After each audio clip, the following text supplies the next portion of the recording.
Rain drilled the glass at Russo's like 1,000 small fists. Lena Harper wiped table 7 for the 3rd time, socks wet inside worn sneakers, back aching from 9 straight hours on her feet. Crystal chimed. Laughter bounced. The smell of seared steak and expensive wine hung heavy. This was the kind of room where a single appetizer cost more than her electric bill. She checked the clock. 10:47 p.m. 1 hour to go. Then home. Shoes off. Sleep. Harper. Water for 12. Marcus, the floor manager, snapped his fingers like calling a dog. On it, Lena said, the smile she wore for tips tugging at a face that wanted rest. She turned for the kitchen, then saw movement at the door. A figure hunched under the awning. Thin as a wire. Coat the color of old rain. Gray hair slicked to a skull that had learned hunger. The woman leaned against the glass, watching the warm room with hollow, patient eyes. Fog from her breath bloomed and vanished, bloomed and vanished. She shivered so hard Lena could see it from 20 feet away. Harper. I said water. Marcus again. Lena grabbed a pitcher, made the rounds, but her mind stayed at the door. The woman was still there. Veta. Colder. Smaller. Lena set the pitcher down, grabbed a menu with hands that had done this before, and walked to the entrance. The rain slapped her cheeks. Ma'am, she asked softly. The woman jerked, startled. Up close she looked 60 but was probably 40. Weather had carved years into her face. Her eyes were the saddest thing Lena had ever seen. I didn't mean, the woman whispered. Come inside, Lena said. Just for a minute. You're soaked. I don't have money. Don't worry about that. Lena held the door open. Mercy is a door. You either hold it or you walk past. After a long beat, the woman stepped in. Heads turned. A pearl necklace stiffened. Someone in a suit smirked at a date. Lena felt heat rise to her ears but kept moving.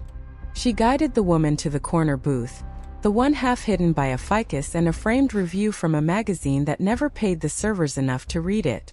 Sit, Lena said. I'll be right back. In the kitchen she moved fast. 1 bowl of minestrone, 2 rolls, a glass of water. She paid with her own tips and did not let herself think about the bill she would stretch tomorrow. When Lena set the bowl down, the woman's eyes flooded. I can't. You can, Lena said, gentle but firm. Eat. The first spoonful broke something. The woman shook and cried silently while she ate. Lena stood guard, close enough to help, close enough to warn off the curious. Footsteps cut the room. Hard. Angry. Harper. Marcus's voice cracked the air. Conversations thinned. Forks paused mid-flight. He looked from the woman to Lena and back again like he'd found a stain on his suit. What do you think you're doing? She was cold, Lena said. You brought a homeless person into my restaurant? His voice rose. Do you know what this does to our image? She's a human being, Lena said. She needed help. She needs to leave. He grabbed the bowl. The woman flinched. Something in Lena snapped. Enough of fingers. Enough of sneers. Enough of a world that punishes kindness like crime. No, Lena said. Marcus blinked. Excuse me. Let her finish eating, Lena said. Then she'll go. You're done. He held out a hand. Apron. Now. Silence swallowed the room. Even the line cooks paused. Lena's heart hit the floor and kept falling. She should beg. She should apologize. She needed this job. Rent was due. Her father's care. The numbers. The fear. The woman's shoulders curled inward, as if trying to disappear. Lena untied the apron, folded it, placed it in Marcus's palm. You'll never work in this district again, he said flatly. I'll make sure of it. Lena turned to the woman. Finish your soup, she said softly. Take your time. Then she walked into the rain, uniform soaking, tips abandoned, future splintering with every step. She didn't know that less than 3 hours later a black car would nose to that same door. She didn't know a man the city only whispered about would walk in wearing a coat lined with power and regret. She didn't know the woman in the corner booth had a last name that made doors open and enemies careful. Across town, that man sat in the back of his car, watching wipers carve tunnels through weather. Elon Vale did not panic. Billionaire. Builder. The kind of presence that made rooms change temperature. He could buy the block and sell the sky and never smudge his cuff. But tonight his jaw was tight. His mother was missing. Again. Mr. Vale, said Tony from the front seat, phone pressed to his ear. We have a sighting. Lexington Avenue. Russo's. Drive, Elon said. 3 cars followed. Overkill for a boardroom. Necessary for a life lived near danger and light. Elon walked toward the restaurant under the last angry rain of the night. People saw him and made space without knowing why. His men fanned out. Exits, corners, angles. Control. Observation. Habit. Marcus was locking the door. He saw Elon and went pale in a way money can't fix. Sir, we're closed, but... I'm not here to eat, Elon said, voice level and cold. You had a woman here tonight. Gray hair. Thin. Where is she? Marcus's eyes darted. This city knew Elon Vale. Phone calls returned themselves around him. She left. Hours ago. Describe her, Elon said. Thin. 5'4". Gray hair. Brown eyes. She didn't make trouble. Ate soup. Left. The soup worked its way into Elon's chest and lodged there. How did she get the soup? A waitress fed her, Marcus muttered. From her tips. I terminated the employee. We have standards.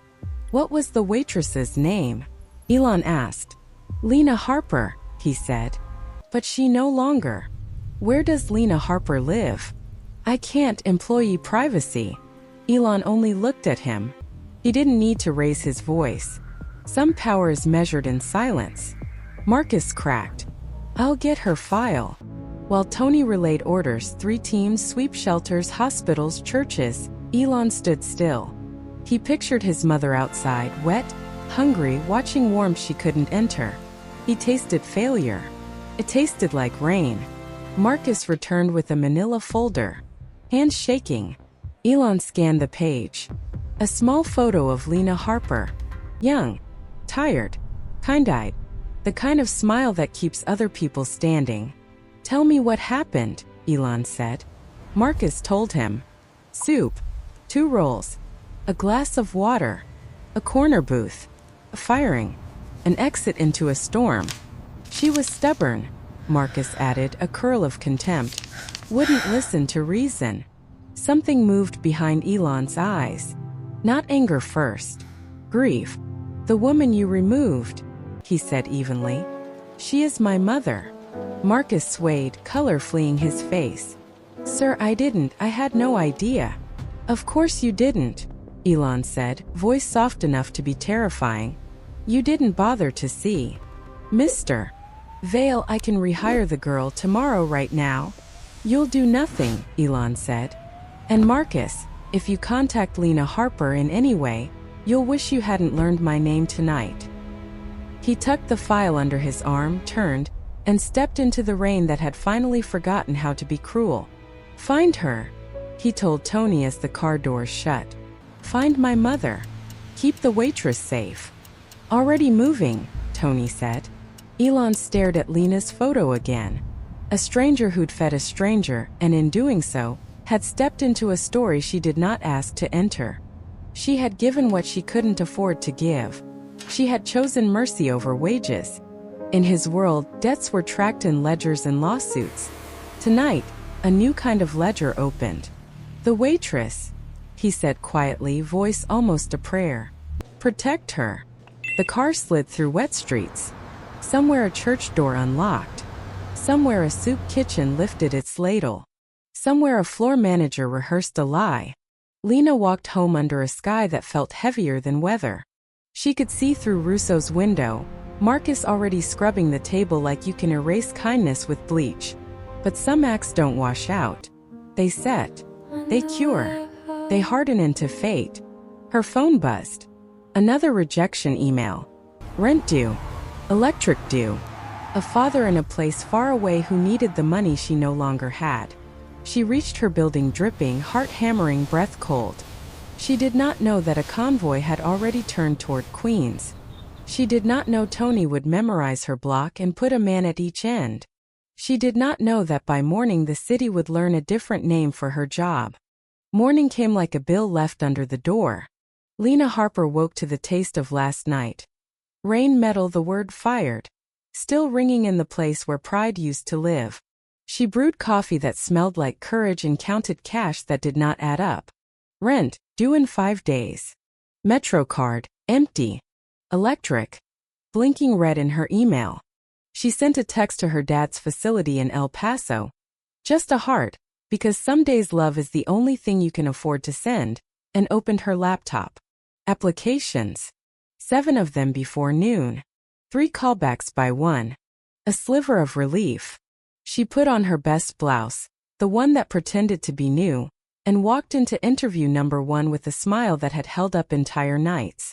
You look great on paper, the manager said friendly. When can you start? Tomorrow, Lena said, and felt her bones loosen. Perfect. Let me just verify your last employment. He stepped into the back office. 5 minutes. 10. He returned with a face that tried to be kind and failed. Turns out the position's been filled. But you just. Good luck, he said, already looking past her. Interview 2 collapsed the same way. Number 3 didn't bother with mercy. We spoke to Russo's, the woman said. They said you were disruptive. That you brought in situations. Situations, Lena repeated, tasting the word. Do they mean people? I don't know the details. A shrug. We can't take the risk. By evening the pattern was bright as a billboard. Marcus hadn't fired her. He'd erased her. The district operated like one long table. Same owners, same group chat, same blacklist. She couldn't work without a reference, and he'd salted the ground. At home the apartment felt smaller. Her roommate was at rotations. The sink dripped like it wanted to confess. Lena put her forehead against the cool cabinet and breathed until her hands stopped shaking. The phone rang. Riverside Management, a voice said, all ice and policy. This is a courtesy reminder that late rent incurs a fee of $100, and on a month-to-month lease we reserve the right to reassign the unit if payment is not timely. My rent isn't late, Lena said. It's due on the 1st. And today is the 27th, the voice replied. We suggest you plan ahead, Ms. Harper. The market is competitive. Click. Lena stared at the wall. Plan ahead. As if she hadn't been planning her whole life around gaps in grace. Another email. Another rejection. A message from her dad's nurse with a photo. Him smiling at a TV game show. His eyes fogged by the kind of forgetting that makes the world gentle and cruel at once. She smiled back at a screen that could not see her. She opened a pantry that contained 2 packets of ramen, a can of chickpeas, a belief that goodness should not bankrupt you. She made soup that tasted like college and stubbornness and sat in the dark window light, watching Queens blink at itself. On the 2nd day the calls stopped coming. On the 3rd day she widened the search. Diners, delis, coffee shops with tips in jars shaped like hope. A kid manager called her ma'am and told her they preferred candidates with less baggage. She walked until her feet were raw and her throat was stone dry. And still she walked because motion is the last defense against despair. When the knock came at 8 p.m., it startled the quiet. Who is it? She asked. I pressed to the peephole. A man in a dark suit, posture military, face blank.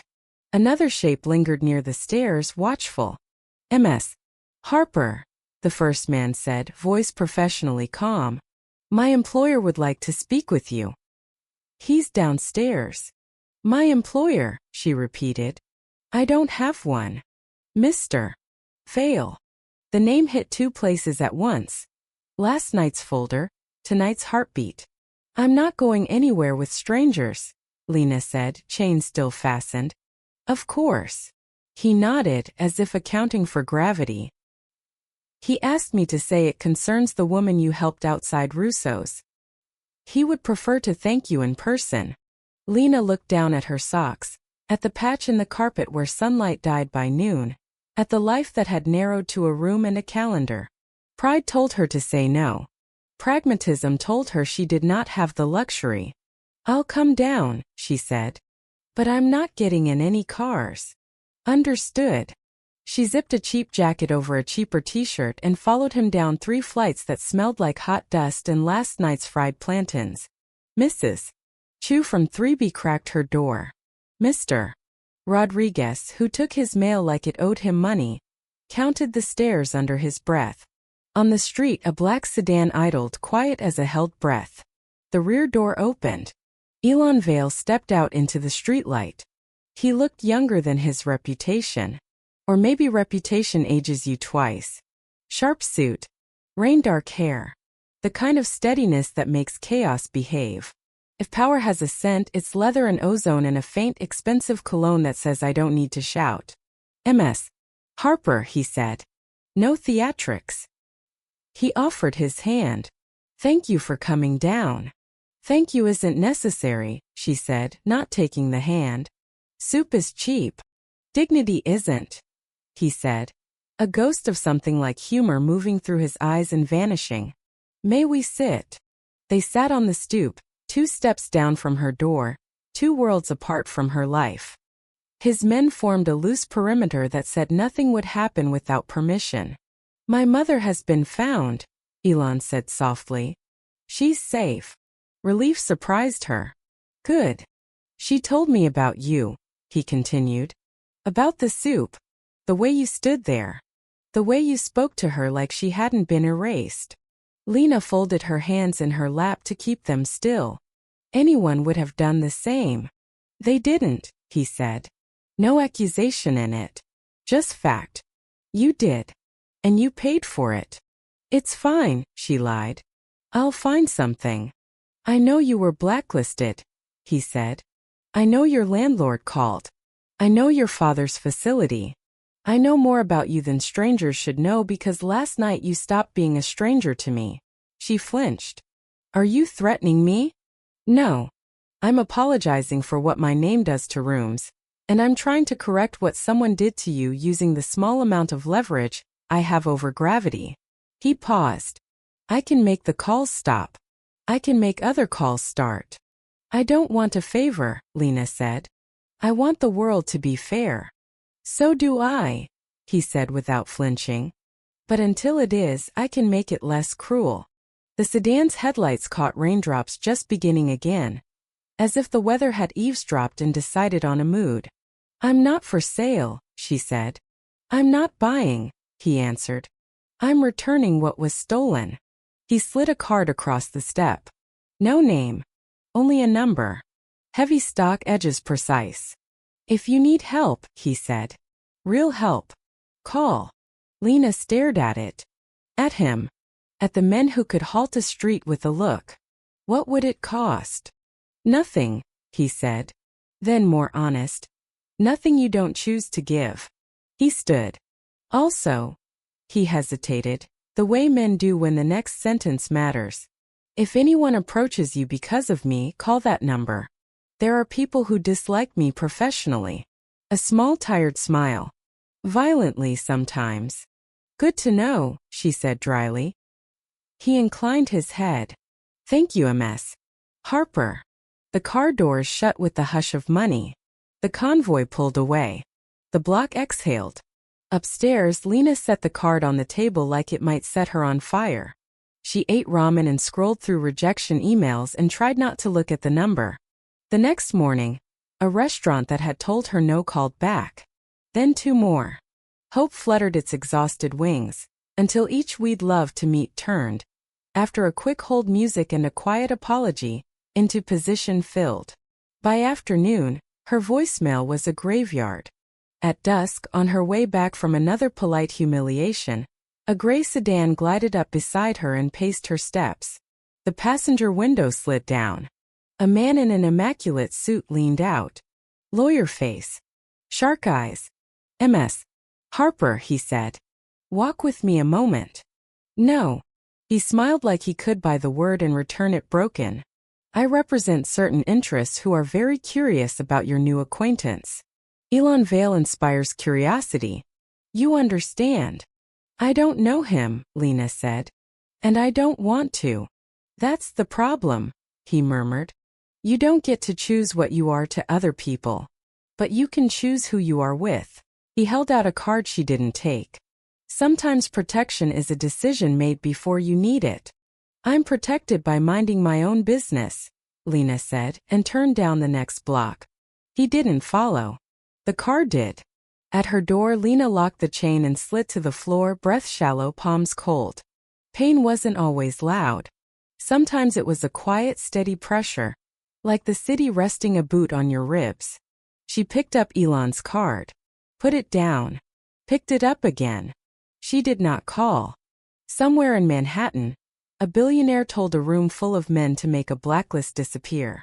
Somewhere in Queens, a young woman curled around a bowl of cheap soup as if warmth could be memorized. Somewhere else, a second gray sedan rolled to a patient's stop at the end of her street and waited with the patience of people who have all the time in the world. The night stretched. The rain returned. And the door she'd opened for a stranger would not close. Night breaks bad news in whispers. Lena Harper steps off the late train, counting streetlights like promises. 2 bulbs are out. The block is darker than it should be. She keys her pepper spray ready and keeps moving. Footsteps fall in behind her, too calm. A gray sedan noses from the curb and blocks the sidewalk. 2 men step out. Suits that fit like decisions, smiles that don't reach their eyes. Ms.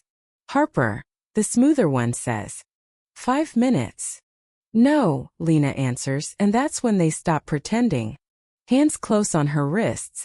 The pepper spray skitters. The street swallows her shout. Panic floods fast. Hot, dizzy, blinding until... Headlights. A black SUV knifes around the corner and stops on a dime. Doors open. 4 men move with the quiet confidence of people who win arguments without words. Let her go, says the one Lena recognizes from the stairwell. Calm voice. No tremor.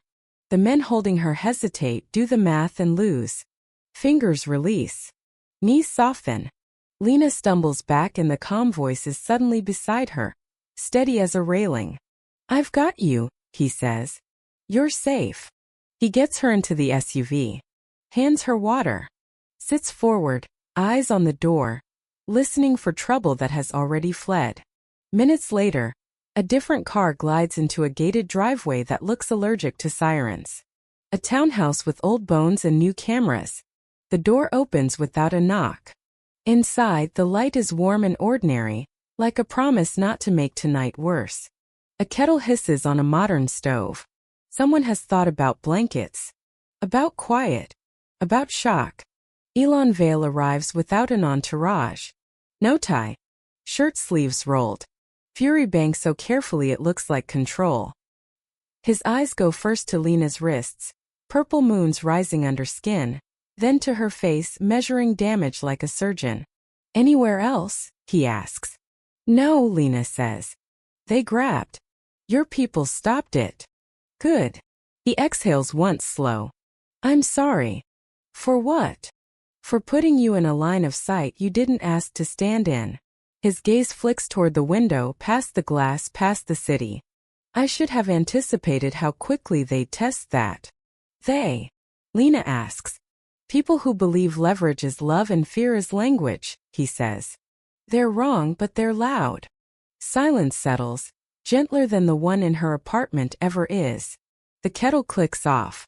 Someone else pours tea and leaves without hovering. Kindness here is efficient. Elon sits across from her but not too close. He looks like every photograph and none of them less polished, more person. You told me last night you don't want favors, he says. You want fairness. So do I. Until we get there, I have a proposal that isn't a favor. Lena tries to smile. It doesn't quite happen. That a billionaire word for trap?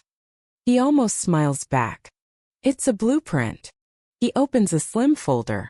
Inside, Maps of 5 neighborhoods she knows by bus stops and paycheck distance. Budgets that look like typos. Floor plans with wide vestibules and wide counters and no barriers that feel like shame. Community kitchens, Elon says. Not soup lines. Real meals, real seats, real dignity. No questions at the door except, do you prefer coffee or tea? They stay open late because hunger does. They hire local because trust does. They pay living wages because ethics must. Lena looks up. And you want you to run them. Why me? Because last week 1,000 people walked past my mother and found a way to rationalize it. You didn't. Because you held a line with nothing but stubbornness and a bowl. Because no resume can teach that. Her eyes burn and she hates that they do. I'm a waitress who just got blacklisted. Then we'll print our own list, he says simply. You hire who you believe in. I'll make the money behave.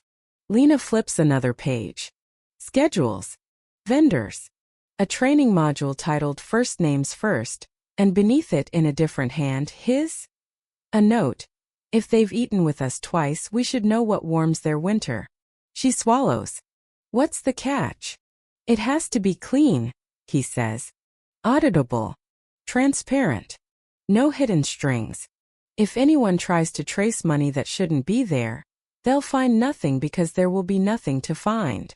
That's your catch, she asks. Do it right. It's mine too, he admits. I have a lot to atone for. I'd like to build something that doesn't need apologizing for. The door opens quietly. A woman slips in, older gray hair brushed smooth, eyes like a coastline after a storm. The face from the rain transformed by sleep and soap and safety. Elon, she says softly, then sees Lena and brightens. Ms. Harper. Lena stands too fast. Ma'am. Evelyn, the woman says. Please. Or, if you can bear it, just Evie. I wanted to thank you properly. The soup was perfect. Not because of salt. Because of respect. Lena's throat closes. Anyone would not have, Evie says not unkindly. They didn't. You did. She notices Lena's wrists and lightning crosses her face. Who touched you? It's handled, Elon says, voice iron wrapped in velvet. Evie nods, but her attention stays on Lena. We cannot control the world's cruelty. We can control our answer to it. Elon tells me he's made you an offer. He has, Lena says. It's a lot. Good. Evie smiles. Big problems deserve big answers. May I tell you the only lesson years have taught me with any reliability? Lena nods. Do the kind thing, Evie says.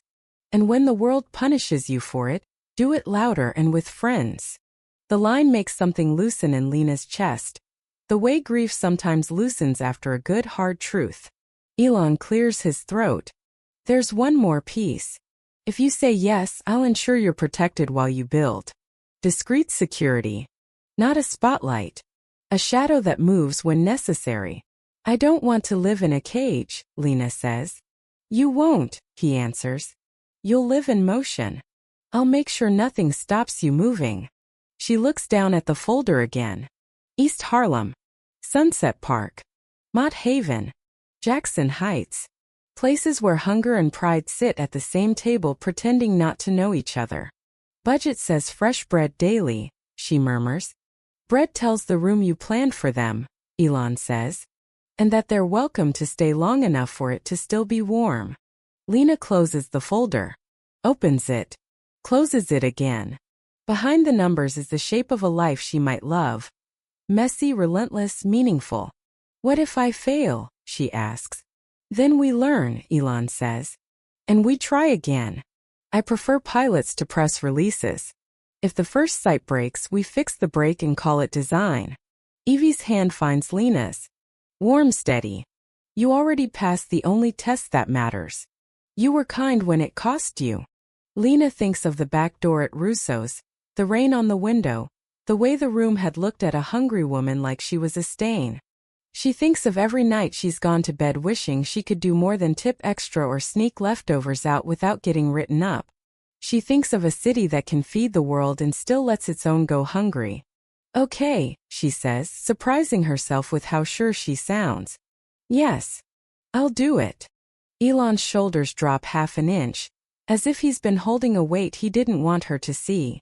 Then it's yours. He slides over a phone with a single contact labeled operations. This gets you teams, legal, leases, HR who only answer to you. And my blacklist? She asks, small, practical. Already reversed, he says. You'll get 6 calls by morning from places that suddenly reconsidered. Take none of them. She laughs and it breaks in the middle from exhaustion and relief. Deal. Hope rarely arrives like trumpets. It arrives like this, paper and tea and a hand on your knuckles. It arrives like a room that doesn't ask you to be small. It arrives with the bruise still fresh and says, keep going. They spend the next 2 hours in the practical, hours of operation, OSHA compliance, knife safety, trauma-informed training, escalation protocols that put de-escalation first. Elon asks questions that shave minutes off months. Lena says no plastic trays and everyone gets a name tag with their pronouns if they want. And music should sound like a living room, not a lobby. Evie insists on plants and a bulletin board where jobs and apartments and AA meetings can find people who need them. When midnight leans in, Elon walks Lena to the door. Rain drums a softer rhythm now, like the city is practicing mercy. As of this moment, he says, you're not an easy target. But there will be noise. If anyone uses you to get to me, we shut it down hard and quiet. You don't negotiate with men who think fear is currency. I never planned to, she says. He studies her for a beat, as if memorizing a before everything becomes after. I meant what I said on your stoop. I'm not buying you. I'm backing you. And I meant what I said on mine, Lena replies. I won't be owned. Then we understand each other, he says, and for the first time a real smile reaches his eyes. The SUV takes her home. A different driver. Same quiet competence. The men do not follow her up the stairs. They do not need to. In the apartment the sink still drips, the carpet still curls, the bills still wait like patient wolves. But the folder on her table changes the temperature of the room. She texts her dad's nurse. Can we move Sunday call to tomorrow? Big news to tell him even if he can't hold it. A heart comes back, then 2 thumbs. She writes a list. It is long and impossible and exactly the kind of list that keeps you alive. Find bakery partner. Talk to community board. Hire from the line first. Train staff to say welcome back like a spell. Outside, the gray sedan doesn't return. Hope, it turns out, is a deterrent when properly resourced. Before sleep, Lena opens the window 2 inches to listen to the rain. She thinks of Evie warm and safe. She thinks of Elon who looks like control and speaks like accountability. She thinks of the first door she'll unlock with her own key and the first person who will step through it and try not to cry when somebody asks, "Are you staying for seconds?" In the morning, 6 restaurants will call. A landlord will soften. A city inspector will expedite a permit because someone high up said this one matters. Headlines will try to make it about a billionaire. It isn't. It's about a woman who refused to look away and 1,000 others who won't have to look away from their own hunger tonight. For now, Lena smiles into the dark, bruises throbbing in time with a brand new drum. The worst doors opened her into this room. The best ones are waiting on the other side. Justice doesn't arrive with sirens. It arrives with documentation. By sunrise, Lena Harper is on a folding chair in a borrowed church basement, sleeves rolled, hair tied back, reading leases and vendor quotes between sips of burnt coffee. Beside her, a whiteboard ruled into 3 columns: now, next, later. Under now, she's written in block letters: feed people. Hire locals. No shame. Upstairs, an AA meeting ends. A man in a Mets cap lingers. Asks if the kitchens will need dishwashers. Lena smiles. Come back at noon. We'll do open interviews, no resumes required. His eyes shine like someone handed him a sunrise. Justice tastes like that sometimes, small, immediate, not theoretical. Crosstown justice takes a different form. Elon Vale dresses like a blade being sheathed, dark suit, darker tie. Expression you can bounce excuses off and watch them shatter. His general counsel, Riyad Das, waits with a binder thicker than a Bible and twice as unforgiving. 3 lanes, she says, matching his stride as they head for a black car. Labor retaliation against Lena Harper and others. Class action for wage theft and forced unpaid side work. Regulatory complaints, health, fire, building, against Russo's and its parent Prestige Dining Group. Names. Elon asks. Marcus Webb, Floor Manager. Jerry Chun, Regional Director. Board Chair, Willem Harkness.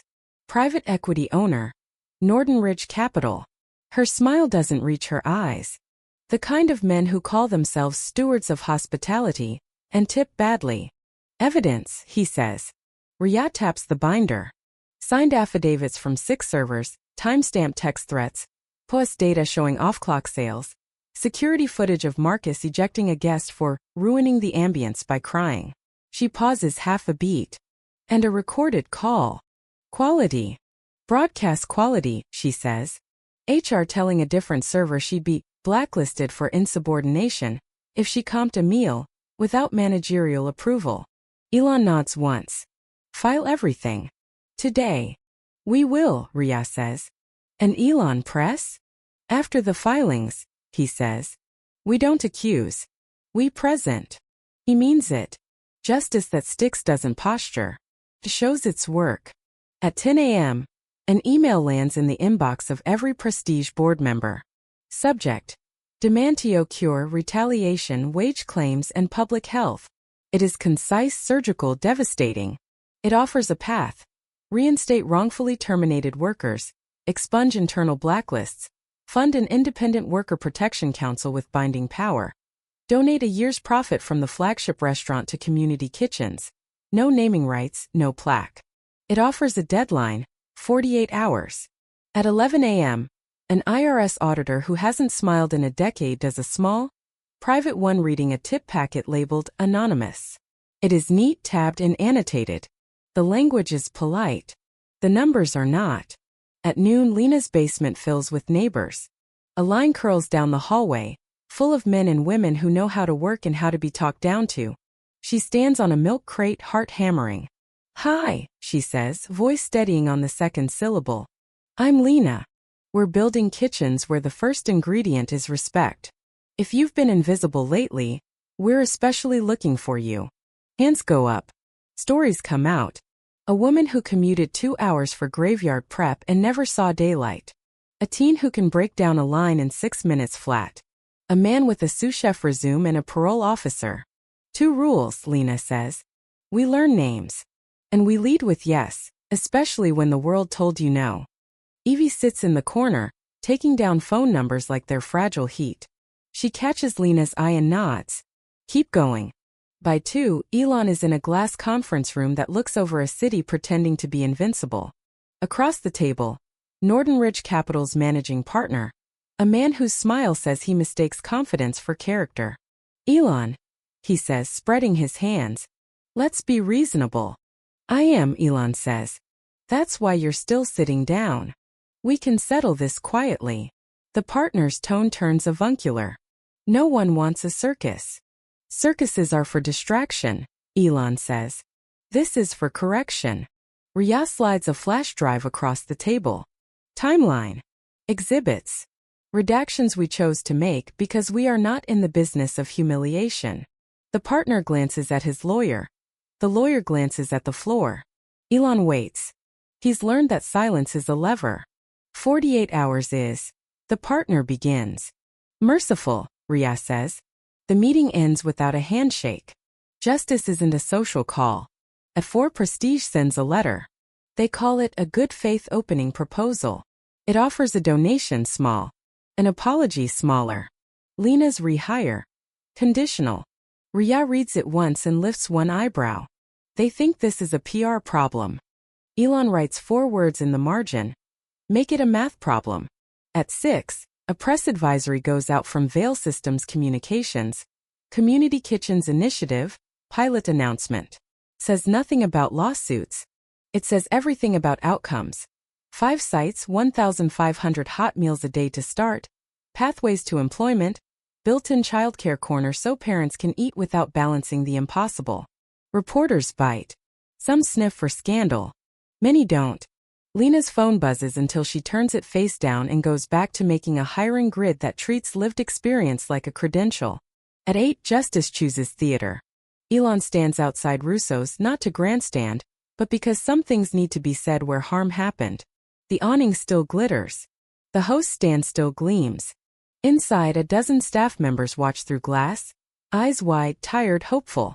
Cameras crowd, microphones outstretched. Mr. Vale, a reporter calls. Why are you here?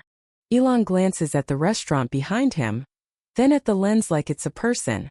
Because places that sell celebration don't get to sell humiliation, he says.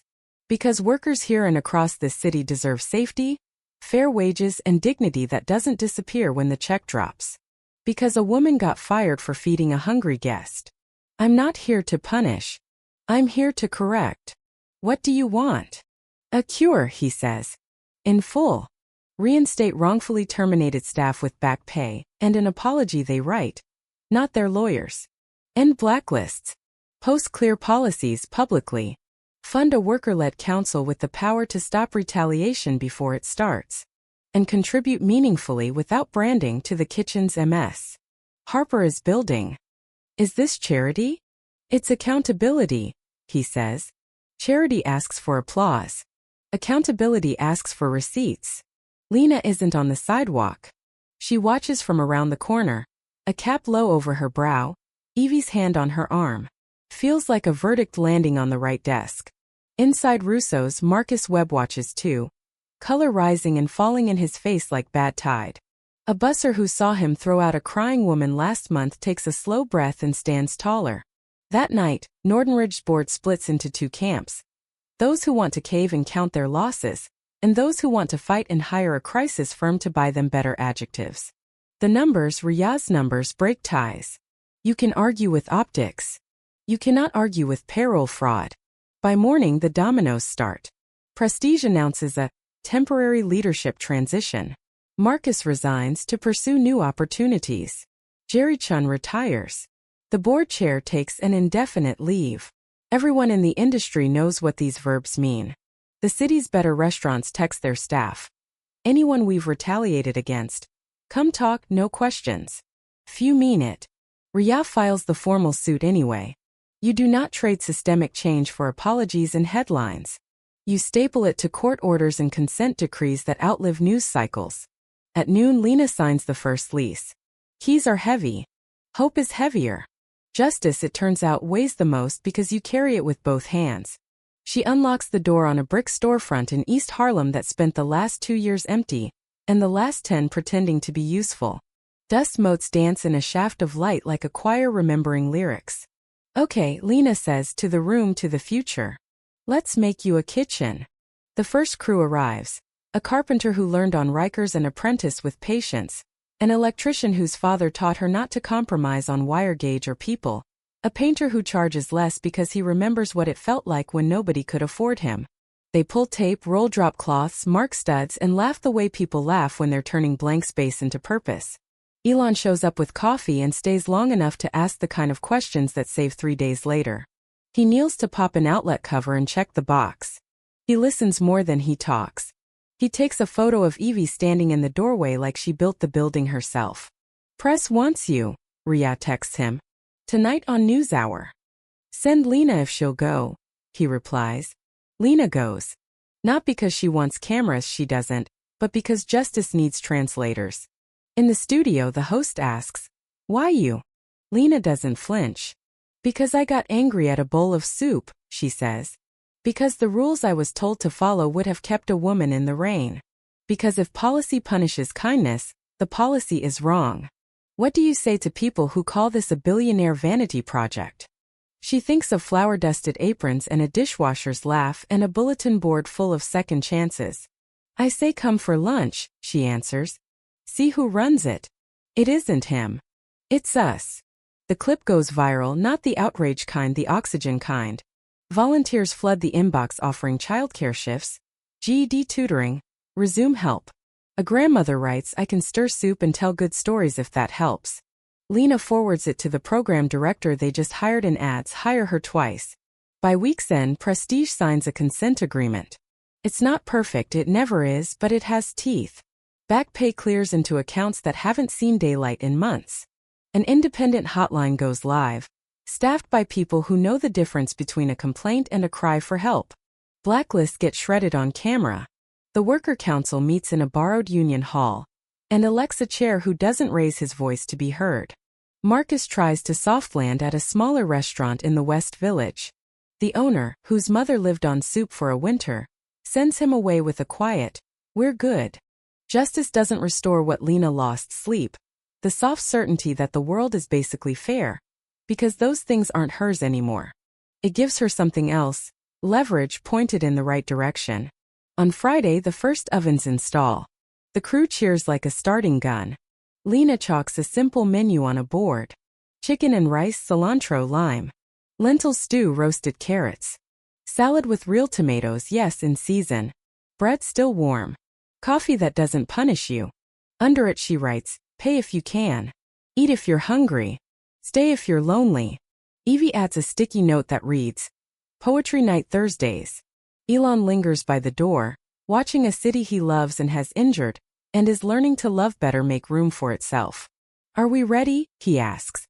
"No," Lena says, grinning despite the ache in her bones. "But we're opening anyway." Justice nods. It's been waiting for that answer. Happiness doesn't thunder in. It pads across a clean floor in soft shoes and says, "You saved me a seat, right?" Opening day smells like coriander, cinnamon, and warm bread. Sunlight pours through the front windows of the East Harlem kitchen, turning steam into gold. A line has already formed, and not the kind that humiliates. This one moves like a conversation. On the chalkboard in Lena Harper's careful hand, "Pay if you can. Eat if you're hungry. Stay if you're lonely." Evie tapes a drawing beneath it, crayon hearts around a bowl of soup. "From Jamal," she says. "He asked if he could tip in art." "Best currency we take," Lena answers. Doors open. The first guest is a woman with a stroller. "We've got a quiet corner," a volunteer says, guiding her to a table with a toddler chair and crayons already waiting. The second guest is the man in the Mets cap. He tugs at his new staff shirt and whispers, "Feels like armor." "It's a uniform," Lena says. "Armor is heavier." Behind the line, a cook calls, "2 chicken and rice, extra lime." A dishwasher hums Motown. A retired pastry chef who missed ovens more than accolades pulls a sheet of braided loaves and sets them to cool, eyes bright as a kid's at recess. Maria DeSantis slips in through the side door, hair tucked under a scarf, hands carrying nothing so she can hold everything. Faces, names, the way people stand when they don't expect kindness. She finds Lena by the service window and folds her into a quick hug. "You built a place that remembers what people are for," Maria says. "We built it," Lena replies. "You and me and everyone who refused to look away." At the back table, a whiteboard lists the day's micro-joys. Fresh socks by the door, take what you need. Job board updated at 3 p.m. Free phone charging plus someone to watch your bag. Story hour at 4, bring a memory, we'll trade. Happiness is 1,000 small logistics done with love. By noon, the dining room is full. Nobody eats alone unless they ask to. A nurse on break shares a table with a violin student who leaves her case open and plays 2 quiet songs that make strangers breathe in sync. A construction worker leaves a folded 20 on the corner of the table and says to the cashier, "Don't make a thing of it." She doesn't. She just meets his eyes and says, "Thanks for lunching with us." Television cameras are allowed only after 2 p.m., and only if they show hands and food before faces. When a reporter asks Lena for another quote, Lena points to the dish pit. "Start there," she says. "He's the boss of keeping us honest." The camera pivots. The dish pit boss grins without stopping the rinse. "You see these racks?" he says. "That's civilization right there. Happiness is dignity doing the dishes and getting named for it." Across town, a court clerk stamps a consent decree. Notifications ping across phones. Back pay lands. One server bursts into tears on a break and laughs at the same time. Texting 3 friends. It actually hit. The city exhales an inch. Elon arrives without an entourage, Just Ria and two reformed skeptics from facilities who spent their morning installing a final handrail because Lena asked for it and said, "Please, but also safety code section 1014. He watches for a while, not wanting to bend the gravity of the room. People come to him anyway, softly, as if testing a rumor that he listens. A man in a worn suit says, "My boy starts dish tomorrow. He hasn't slept in 2 good nights from the nerves." Elon smiles. "First day jitters mean you care," he says. "Tell him the second day is for jokes." When he finally makes it to the pass, Lena hands him a bowl. "House bowl. Eat it standing up. We're short on chairs thanks to success." He tastes. The cumin lands first, then lemon, then something like relief. "If my boardroom tasted like this," he says, "we'd make fewer mistakes." "Then bring them by," she says. "We have a strict no-jerk policy but a generous amendment clause." He laughs, real unguarded, short enough to keep him from blushing. Noted. A bell tings. Maria takes the mic for story hour, even though it's 20 minutes and nobody counts. "If you're new," she says, "the rule is simple, we trade shame for recipes." She tells a quick story about the first soup she made after leaving the streets. Salt too shy, garlic too bold, courage exactly right. The room answers with soft applause and spoons tapping bowls. In a side alcove, a bulletin board labeled "Wins" collects sticky notes. "Got an interview Tuesday. Got a tooth pulled finally. Slept 6 hours, called my sister, stayed sober today." Lena adds one. "First day without turning anyone away." She circles it like a vow. At 3, a boy hovers by the kitchen door. "Can I watch?" 5 minutes, Lena says, handing him a hairnet. "But if you learn the ticket system, we'll never let you leave." He studies the rail like it's choreography. After exactly 4 minutes, he says, "You need a magnetic clip here so the double fire stays with the allergen note." Lena glances at Ria. "Hire him," they say in unison. In the quiet hour between lunch and dinner, Elon leans against the doorframe and watches Lena wipe a table with generosity, not haste. He has learned that not all power is kinetic. Some power is the way a room orbits a person because they refuse to make anyone feel small. He clears his throat. "Walk." 3 minutes, she says, eyes still on the checklist. At 2 minutes 40 seconds, she hangs the towel and nods toward the alley where crates smell like oranges and fresh-cut pine. They stand under a slice of sky.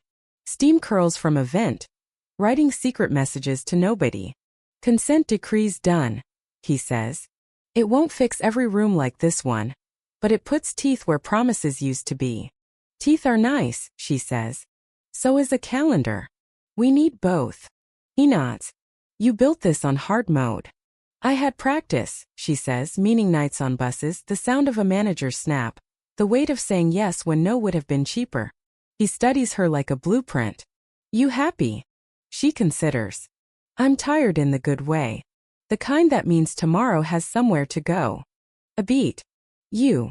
He looks back toward the kitchen, where Maria is showing someone how to hold a knife like respect. "I'm learning a new metric," he says. "Less quarterly. More daily." Her smile is small and victorious. "Welcome to our KPI. People leave warmer than they came in." A delivery truck rumbles. He reaches for a crate and hefts it without ceremony. She lets him.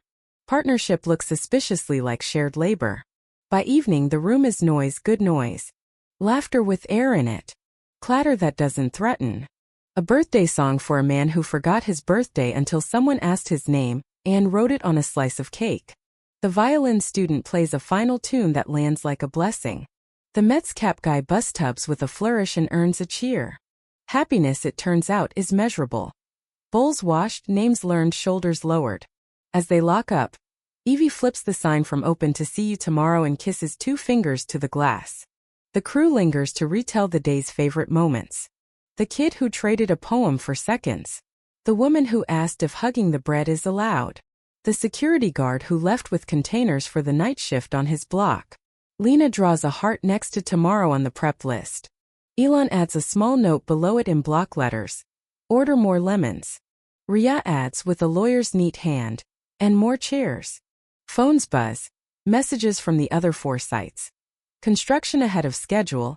Equipment delivered. Community partners confirmed. The network is not theory anymore. It is ovens cooling in one zip code while paint dries in another.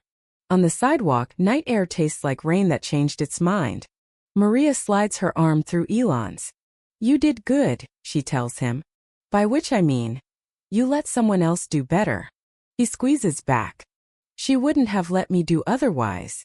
Exactly, Maria says, pleased. Lena locks the final deadbolt and turns. Elon is there, not too close, not too careful. The city hums its big forever hum. Same time tomorrow, he asks. Earlier, she says. Breakfast, pilot. I'll bring lemons, he says. And chairs. Ria calls from the curb, not looking up from her calendar. They laugh, three people who once mistook control for safety, and head toward the corner where the streetlight has finally been fixed. Happiness doesn't erase what came before. It layers over it with ordinary miracles, a hot bowl, a soft chair, a name remembered on the second try. It writes new muscle memory into a city's hands. Tonight, the ledger reads simple. Shock met pain. Pain met hope. Hope called justice. Justice made room. And in that room, happiness pulled up a chair and asked for seconds. A year is a long, short thing. It stretches when you're afraid and vanishes when you're building. 12 months after ribbon and headlines, the floors of Hope Kitchen gleam from ordinary care, not opening day panic. The chalkboard still says pay if you can / eat if you're hungry / stay if you're lonely, but below it another line has appeared in smaller hand. Come back tomorrow. We will be here. They are. In 5 neighborhoods. Metrics live on a wall that looks nothing like a boardroom. Hand-lettered charts, smudged fingerprints, a child sticker comet streaking through the meals with names remembered column. The numbers hum. 412,903 hot meals served. 91% of guests addressed by name on second visit. 318 jobs placed through the corkboard. Real ones with health care. 47,210 cups of tea poured just to talk. 0 person turned away for inability to pay. Justice didn't end at the decree. It learned to renew itself. The city's Hospitality Dignity Act went live last quarter. No ID meal subsidies and tax credits for community kitchens that meet the dignity standard Hope wrote by doing it first. Inspectors now arrive asking, what can we learn? Instead of, where's the gotcha? The old restaurant that fired Lena Harper sent a letter. Not a lawyered apology, an invitation. Teach us, it said. Signed by a humbled owner and a contrite manager who shows up to the East Harlem site on Tuesdays to prep onions and take whatever quiet correction the line offers. His name is Marcus. He flinches at it less each week. He's learned to say, I was wrong, without padding, and to stack chairs without being asked. Justice with a mop is still justice. Eleanor Harper, Lena's mother, steadier now, sits by the window some afternoons and does intake the way only someone who's heard too much can. Gently, with firm edges. We can help with food today, she tells a woman who has learned to keep her voice small. And with paperwork tomorrow. Both count as nutrition. Ria drafted the policy play, and then stayed to run a fellowship track for guests who want to become advocates. Permanent change is a procedure, she says during session 3. Today we learn the muscle memory of showing up. The first cohort stood at the mic at City Hall in clean jackets and said full names into the record. The room listened. Elon Vale keeps the most inconvenient promise a powerful man can make. He shows up on boring days. Tuesdays early, when the steam clings to tile and the coffee is equal parts hope and necessity. He lugs cases of lemons because someone wrote more lemons on a list a year ago, and he understood it as scripture. His suit jackets have learned to tolerate the smell of cumin. His company, once allergic to slowness, has a new internal metric called time to human.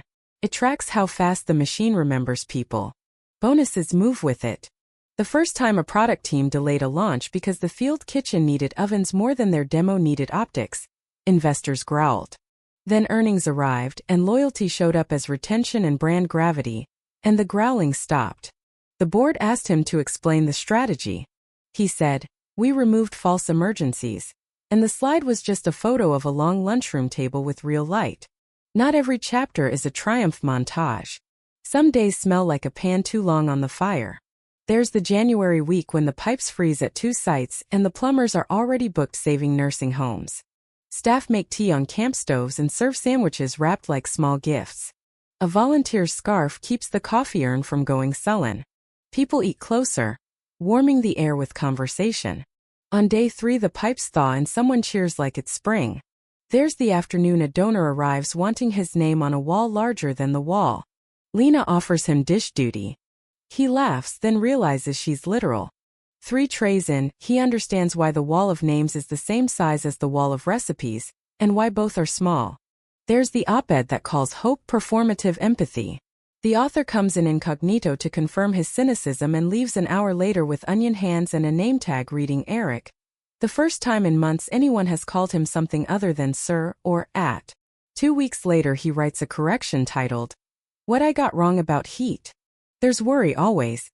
Will the next grant land? Will the new site in the old post office hit code with that stubborn ramp? Will the 6th kitchen keep the promise? Names before numbers. When the line doubles at dusk. They make a checklist for that too. It's called the promise. It's pinned above every clock. Name before service. Seat before story. Seconds before shame. If you don't know, ask. If you can't ask, listen. If you can't listen, step out and breathe. Lena Harper carries the promise like a pocket stone. She still bus tubs when the floor tilts. She still does the late walk through the cavern of an empty kitchen and touches the cool steel like a friend's shoulder.